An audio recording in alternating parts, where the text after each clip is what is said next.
ఏమిటది? గుడుంబ మూవీస్ వారి గుడి వెనక నాసామి. దేవాదాయ శాఖ అసిస్టెంట్ కమిషనర్ శాంతిపై ఆమె భర్త ఫిర్యాదు చేశారు. ఎందుకు? తాను విదేశాల్లో ఉండగా గర్భం దాల్చిందని మదన్ భార్య తెలిపారు. బాబు నీకు పుట్టిన బాబు కదా? నాకే పుట్టాడండి. బాబు వయసు ఎంత? 8 నెలలండి. మరి మీ వారు పోయి 8 ఏళ్ళు అంటున్నావు? చచ్చిపోయింది మా ఆయనే కాని నేను కాదు కదండి.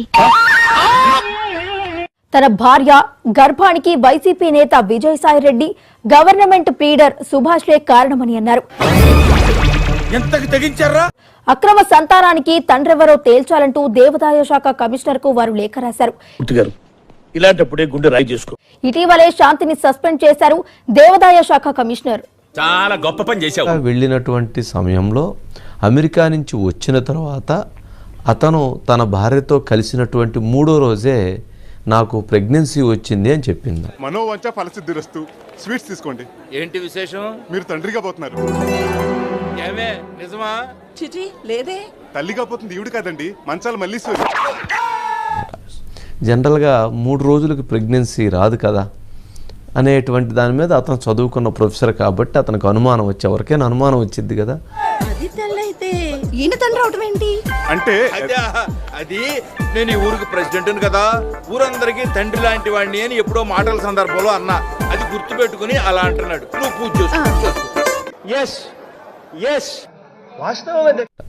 సరే, ఈ సందర్భంగా వాళ్ళిద్దరి మధ్య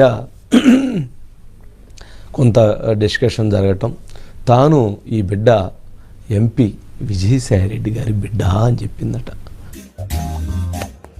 గోవర్ధన్, భార్య పిల్లలు బాగున్నారా? అదేరా నీ భార్య నా పిల్లలు.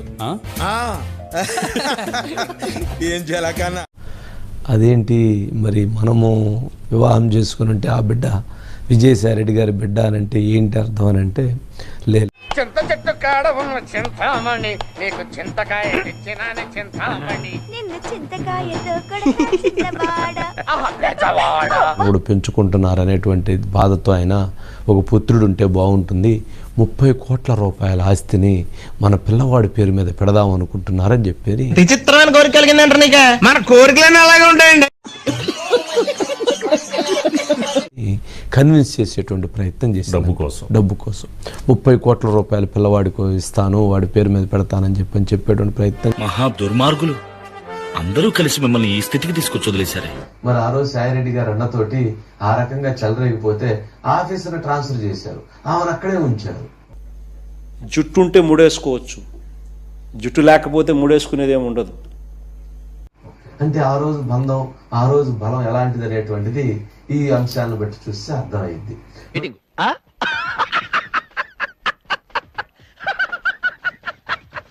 మరి ఇదొక అంశంతో పాటు ఇప్పుడు వారు ట్వీట్ చేశారు, మన వాళ్ళు ఇప్పుడే పెట్టారు. అంటే రెండో పాట కూడా ఉందా కథలో? అది ట్విస్ట్ సార్. ఆ ట్వీట్ యొక్క సారాంశాన్ని మనం భలే చాలా విచిత్రంగా కూడా ఉంది. ఆ సారాంశం ఏంటంటే, వద్దులేండి ప్లీజ్, ఒక్కసారి చూద్దాం. వద్దు, నా కోసం ఐఎమ్ హంబుల్ రిక్వెస్ట్.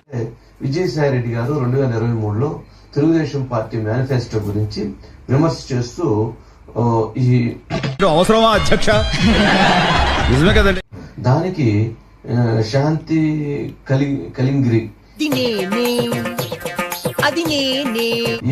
ఈవిడ చాలా చక్కగా ఒక ట్వీట్ చేసింది, అది వచ్చింది పక్కన. ఎప్పుడు ఎలా మాట్లాడాలో మీకు బాగా తెలుసు సార్. ఏం పాయింట్ పెట్టావన్నా, సూపర్. మీరు పార్టీకి స్పైనల్ కార్డ్. హే హే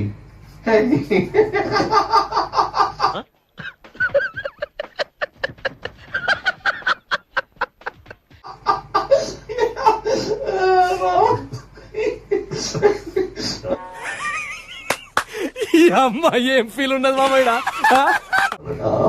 తల్లి ఆవిడ పార్టీకి స్పైనల్ కార్డ్ అని.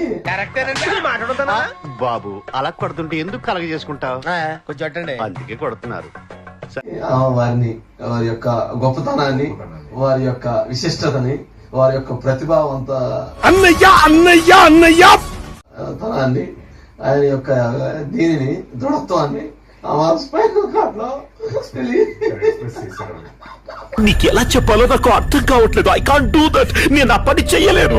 ఎందుకు చెయ్యలేను? చెయ్యలేను చెప్తున్నాను కదా. గవర్నమెంట్ ఎంప్లాయీ ఒక వైఎస్ఆర్సీపీ పార్టీ లీడరు గవర్నమెంట్ ని ప్రతిపక్షాన్ని విమర్శిస్తూ చేసిన ట్వీట్ కి ఆ ఒక కామెంట్ పెట్టేటువంటి సందర్భం అదే ఎందుకు చెయ్యలేదంతే